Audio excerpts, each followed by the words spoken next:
Hey guys, this is Just Running Trains, and in this video, we are going to check out the new Lionel 2026 Big Book catalog. Now, this is a pretty exciting catalog, so let's dive in. Alright, so you got this cover here, flip over, and so we get into the America 250 stuff first, as it is 250th anniversary of America this year.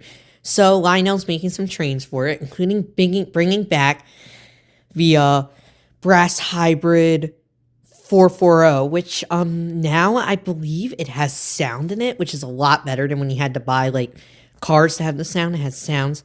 Oh, yep, it says it right there, sounds and logo. And this looks cool. This America one, there's more even cooler versions later than some passenger cars. You know, that engine really is a very American engine. It's called the Americans, you know. The 250, O-Gauge, HO, American Fire and Scale, like they always do. The American Freedom Train T1s. Not only are these cool for the America anniversary, but also the fact that B&O just brought 2101 back to life. So I'm super happy to see these things back. I really like these engines. I really like the scheme.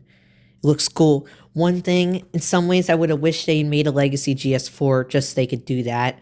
But, you know, we got that a few years ago. But, that, you know, the T1, I feel like, is my favorite of the Freedom Train logos. So, pretty cool. Well, in terms of the scheme, I like the GS4 better as an engine, but I like the blue scheme better. And you got the passenger cars. You got the Exhibit 2 packs and this 4-pack. You know, cool cars. I mean, there's a lot of cars in this set. I mean, you'd have to spend a buttload of money if you're going to buy this whole thing. And chances are people already have this or just adding on to what they made in the past. And, you know, you got these old Reading style coaches, which these have never been too expensive. These are $500 for two, a lot cheaper than, well, no, they're only like, they're like $430 for two, while the regular cars are like, well, yeah, the regular cars are $530 for the 21 inches cars, so it's pretty big pricing difference there, but really cool. I'm excited to see this whole set, what it looks like in person. I'm not going to be getting it, but I think it's cool. Then a U36B Angela Troy-Thomas. Kind of like that UP, that bicentennial patriotic. I kind of like that. And then what they've been doing, I don't know why, since they brought back the Mickey hand car, any anniversary, they've just made one of it. They made the Polar Express one, they made the Lionel anniversary one, and now they got the Uncle Sam and Lenny the Lion. You know, I mean, Uncle Sam is America mascot, and then Lenny the Lion had become pretty synonymous. You know, Lionel and America are pretty both well known, so kind of cool.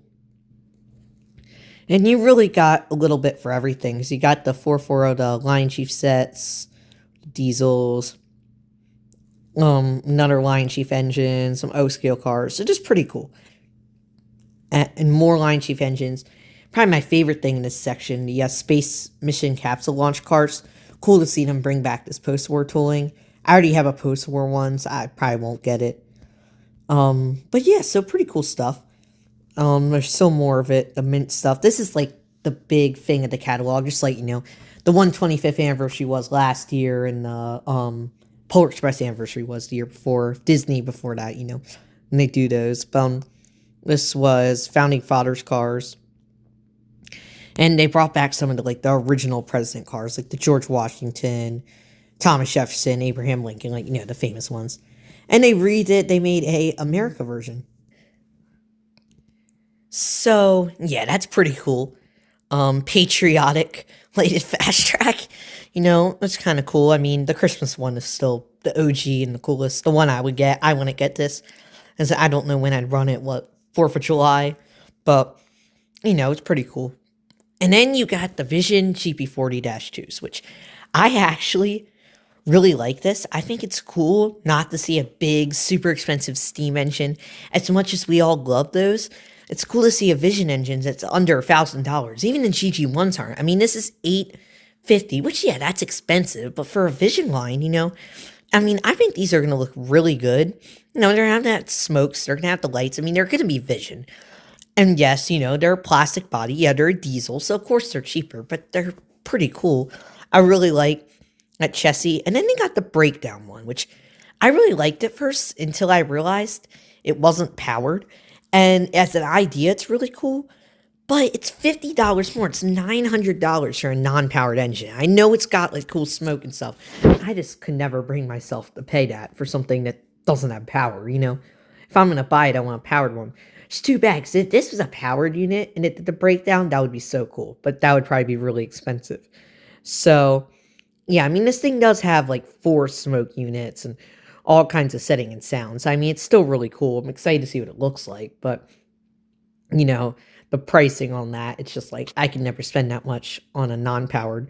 But what's also nice about this, a lot of the Vision engines we get usually are very road specific. Like, the New York Central is like a Hudson, and New York Central is the main thing of that, or like Big Boy, mostly Union Pacific. And yeah, they throw in a few of the fantasy schemes, but the real main one, they're almost all UP for Big Boy, or all New York Central for the Hudson.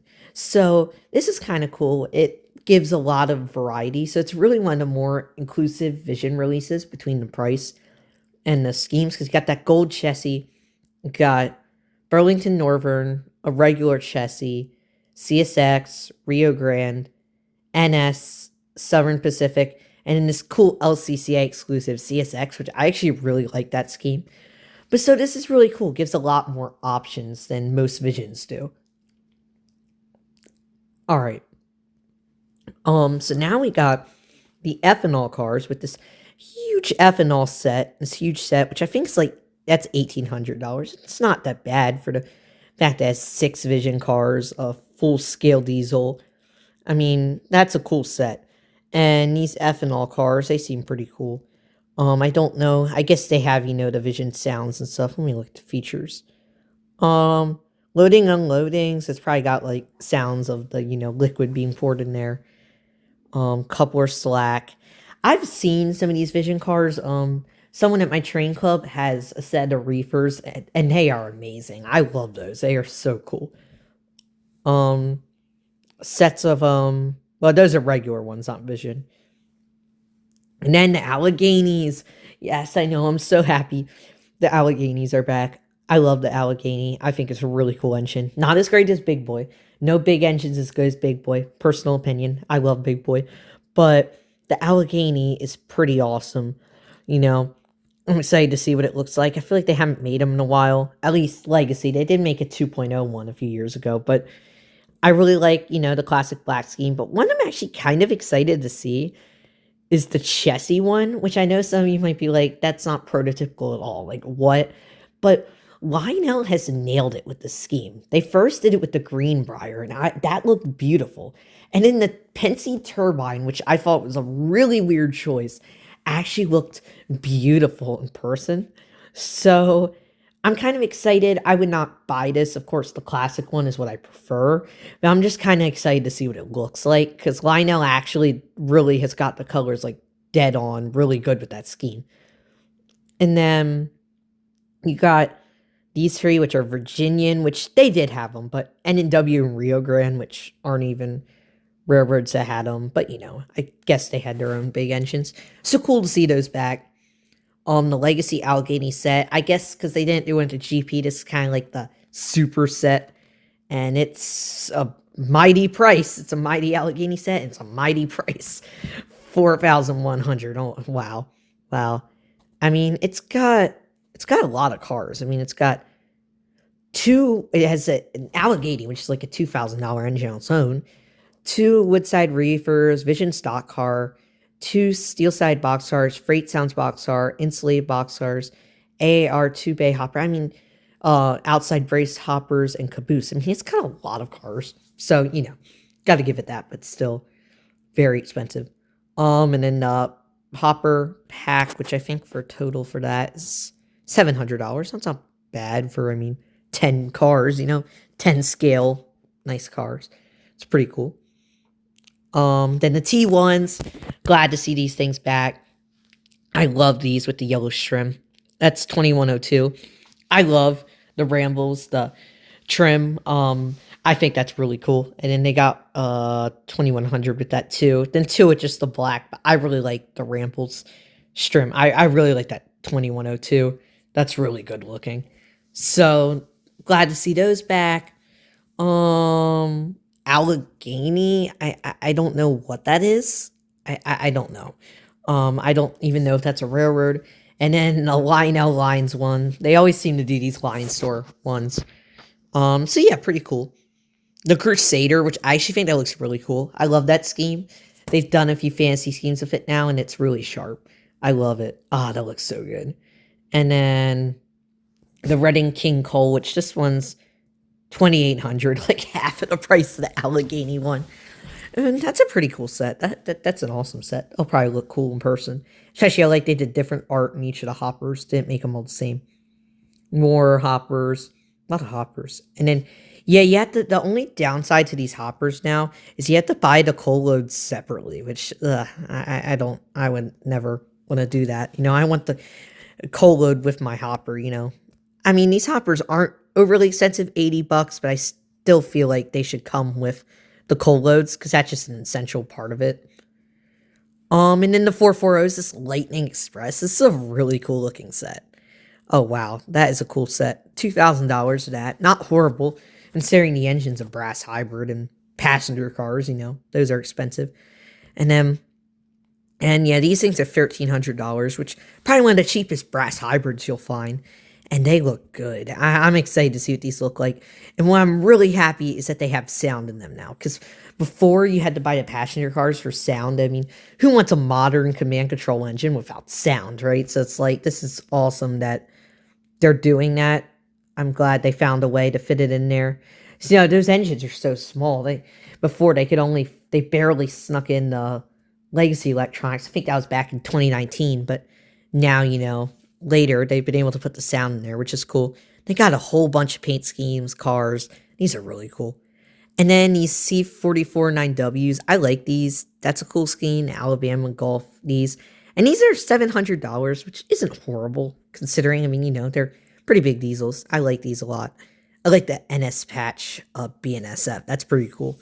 And then the E7s, I really like these. And these aren't horrible. They're $1,300, but they're two powered engines, which really isn't bad considering, the prices of things these days. And these are big engines too.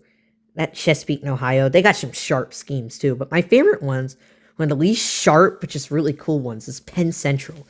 I really like how they put in, the Pensy looking brown over there, and then they had the new Penn Central. And the B unit looks weathered, which I mean, it should be. And it says New York Central on it. Oh, that's cool. And it's patched over. It's Penn Central. You should weather it as much as you can. But, wow. These might be, I think these are weathered too. They look weathered. I think they are. But, that is just awesome. They're same price, but that is cool. I really like that. Dakota 400, old reliable. That's the Southern scheme. That looks kind of cool. And the GP20s, these aren't bad price. They're $680. I mean, they're a little on the expensive side, for a smaller diesel, but they look like really good from there. I like that Santa Fe.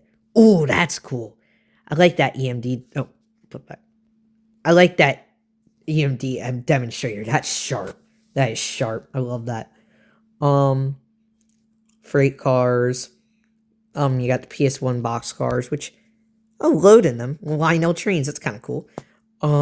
Vision Line stock car. Wait, what's this one? Says Jack's Donkey Farm with a quilling donkey. Oh wow, that's cool. That's cool. Then you got these heavy load cars, which I think are pretty cool. Except it's kind of funny because these are just Lionel schemes. I kind of like the Smoke Pellets one. I wish they'd done a prototypical one though, because that's actually a really cool car. AEC stuff. I always like the AEC trains. That boxcar's cool. Oh, it's got sounds. Oh, that's fun. And then these are actually some prototypical AEC type trains.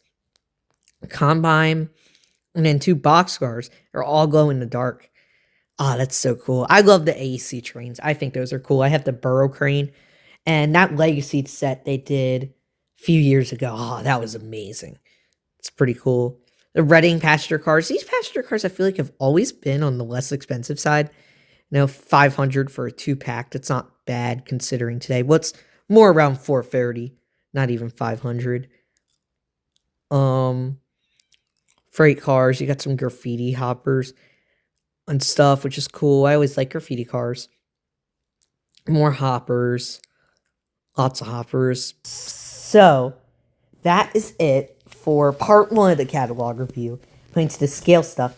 And stay tuned, because I'm really about the same time I dropped this one, I'm going to be dropping part 2, which goes to the traditional size trains.